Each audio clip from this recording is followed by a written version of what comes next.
Are you ready, big boy?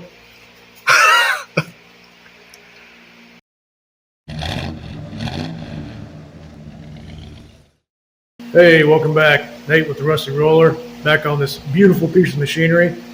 Going to be doing a custom battery box. So let's get right into it. So I got an AGM battery, absorbent glass material. That's what it stands for. Supposedly it's spill proof. It's a lot safer to mount inside a vehicle if that's the route you're going. It's a lot safer than a regular flooded battery. But if you're putting it inside the vehicle, it still needs vented. They got vent holes on each side, in case you didn't know. The hole there, same way on the other side, hole there. If you're mounting it inside the vehicle, you have to run a vent tube from one of these holes to outside the car. I don't have one yet. I got one coming. I ordered it. And then you have to plug the other side. This, I don't know why, it didn't come with a plug. Usually they come with a little tiny plug that you break off of here and stick it in there, but it didn't. Luckily, I had one laying around that would fit. Kind of stuffed it in there. So that one's plugged. I'll be using these terminals because I don't like this style that pinches them. I'd rather use these. I am going to run the cable underneath the truck, and I got some wire loom on the way for this too. It takes forever for stuff to come in here. Just we're out in the boonies. Use the factory hold down from the Dakota. I'll just reuse that. And I don't think I'm going to make a bottom tray for this. For one, they're pretty much unspillable, and it's kind of a waste of time to make a tray I don't need. So I'm going to go ahead and get this mounted. Got some threaded rod that I'm going to use to run up through the floor and then up through the box. So I'm going to cut those. You do also need a separate charger for an AGM battery. You can't just use a regular battery charger.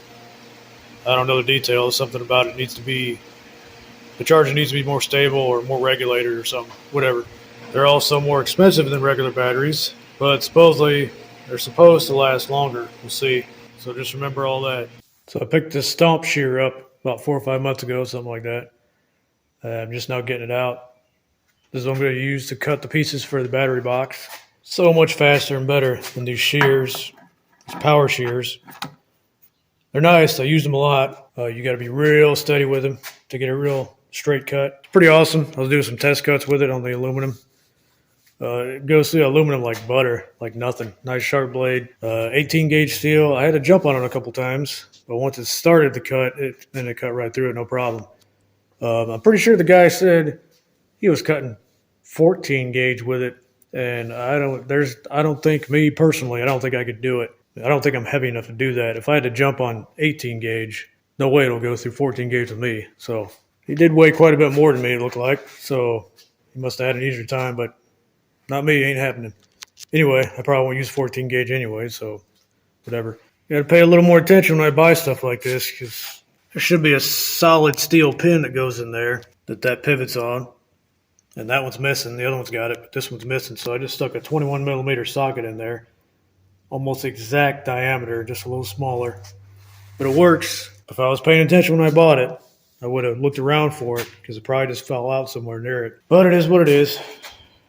That was 4 or 5 months ago, and the dude's like over an hour away, so I ain't going to worry about it. Pretty sweet. Going to save a lot of time, a lot of headaches. Yup.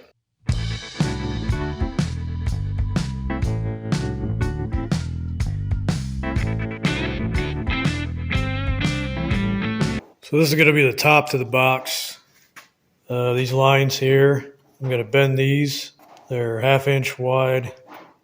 All the way around, I'm going to bend them down as a lip. So it goes over the rest of the box, over the sides. Got to cut the corners out because if you bend them up, it'll just mess it all up. It'll look like crap. So you got to cut the corners out. This would be where a nice box and pan brake would come in handy. But they are freaking expensive. I would love to have one, but not happening right now. So I had to cut a plate. Is out of 1/8 inch, so it'll fit inside like that. Because if I just use this full length plate here, once you get one bend up and then turn it to bend another bend, then this one that's already bent out is gonna hit as you're bending it up, and it won't let you bend it. So it'd be in the way. Obviously, I'm not going to cut this plate up. That's the plate that came with it.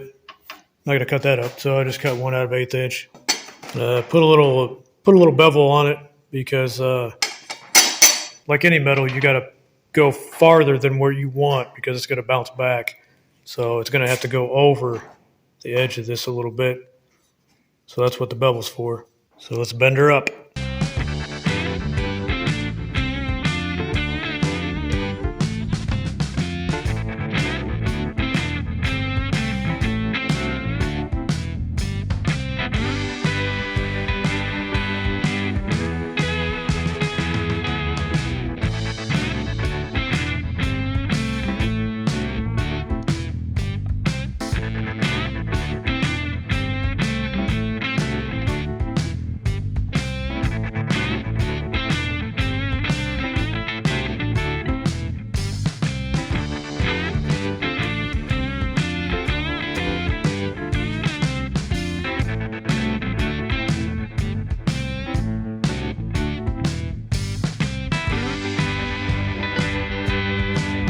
All right, so I got my boundaries laid out, and obviously I'm cutting this off. I need these lines here, so I know exactly where these little strips are going to be. I don't want to bead roll over to the side and then have it covered up by these. Look retarded. So I'm leaving all this extra on here for now because it's easier to, the bigger the panel, the easier it is to handle on the bead roller, and I'll cut it off afterwards. I'm going to slap it up on the wall and trace out the design.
And there it is. I think it turned out pretty good.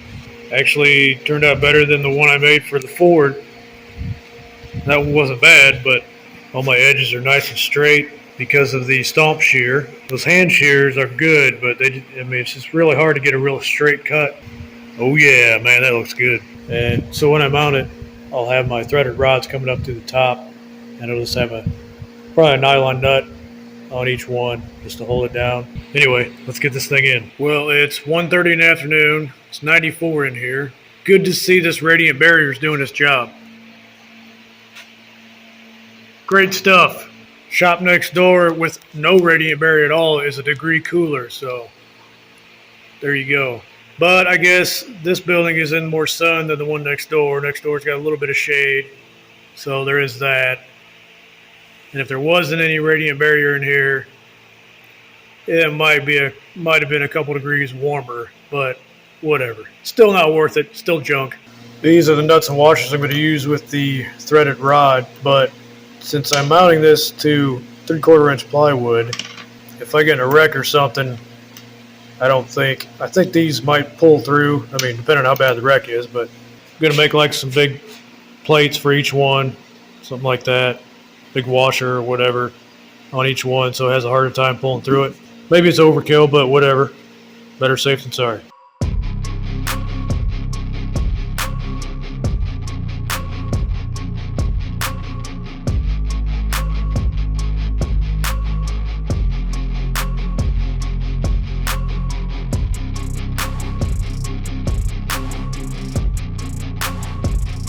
So I got my holes drilled for the cables. Also have a hole drilled there for this vent tube. And luckily I built the box a little bigger than the battery because I didn't think it was going to stick out that much. I built the box before I had this, but it'll still fit. The box is a little bigger, so that worked out.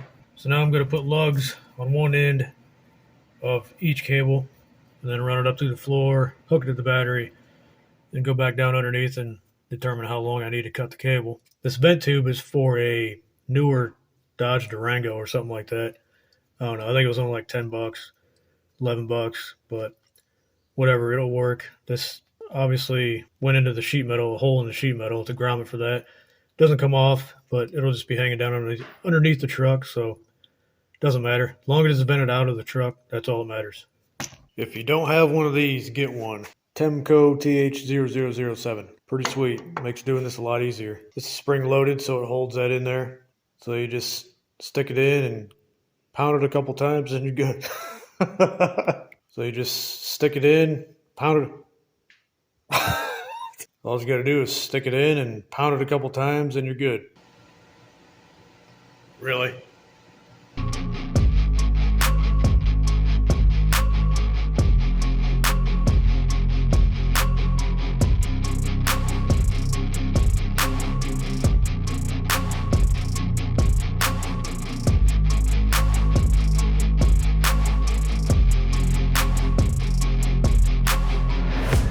Nice, clean, tight connection. Definitely don't skimp on the heat shrink, especially if it's going underneath the vehicle. So these plates I made to go underneath the 3/4 inch plywood. I rounded off the edges because in case of an incident, a rounded edge is less likely to pull through than a sharp edge, I guess. Yeah, probably. So that's why I did that. So I need to drill my holes in the top of the box for these studs here, and yeah, I could take a bunch of measurements. There's movement in this box when I put it over the battery because it's bigger than this, so even if I take measurements here, it's going to be off on the box. So in a situation like that, I will take something like this. It's a paint pen. I don't know what I originally bought it for, but I'll use it for stuff like this. Take this paint pen, just dab some paint on the end of each stud, and then set the box down on top of it and make sure it makes contact with it, and that'll make a mark on the inside of the box there, so I can drill it. You might be able to try the marker. I think marker will probably dry too fast before you get it on there. I don't know, I've never tried it, but pretty much any paint or a paint pen like this would work.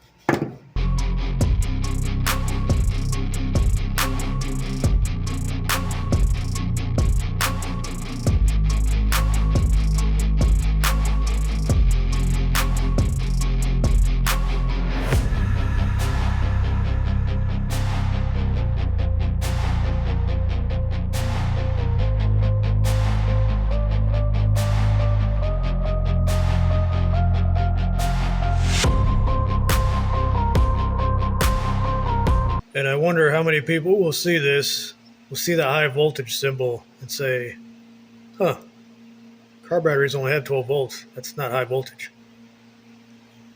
Oh well, still looks cool. So I screwed up. It's a big one this time. Let me know in the comments if you think you know what it is, because I think I'm going to fix it in the next video. You guys know what it is? No? Okay. Pretty obvious, but that'll be in the next video. So I hope that helped somebody with something or inspired somebody with something. I don't know. If you liked it, please like and subscribe. He's ready to go. So am I. Thanks for watching. See you in the next one.